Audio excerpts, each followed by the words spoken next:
আফা এরকম ভদ্র বুঝেননি, আফা এরকম ভদ্র, উপরে দিয়ে ফিটফাট ভিতরে দিয়ে চলে যায় কক্সবাজার শাহবাগে বিজনেস করবে লাগবে। আফা এরকম দয়াল বুঝেননি, না লয়াল, বুঝছেন?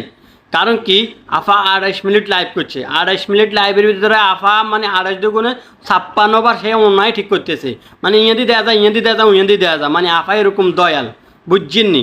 কারণ আফা ওই যে ফলোয়ার বাড়ানো দরকার, কীভাবে ফলো বাড়াইতে হইব, কীভাবে লাইক আনতে হইব, কীভাবে ভিউ আনতে হইব, কারণ ওই যে কুমিল্লে এগুলো চলে, মানে আফা রট আফা আছে না, রট আফার কুমিল্লে এগিন চলে, এই লাগে রট আফা কীভাবে এরিয়া করতে হইব, এই কারণে আফা এগুলো জানে, বুঝছেননি? এখন প্রতিটা জায়গার ভিতরে রট আফারে টানে, 10 গিয়া ফোলা পানির মাঝখানে আফা রট আফা, 20 গিয়া ফোলা পানির মাঝখানে রট আফা, এটা হইলো আফার নিয়ম, বুঝছেননি? রট আফা জানে কীভাবে ফলো বাড়াইতে হবে, আবার সেই আফা বলে আমাদেরকে ভদ্র শিখাইতে বলি, নোয়াখালী মানুষকে ভদ্র শিখাইতে বলি, নিজে ভদ্র হও তারপর আরেকজনকে ভদ্র শিখাই, বুঝছে?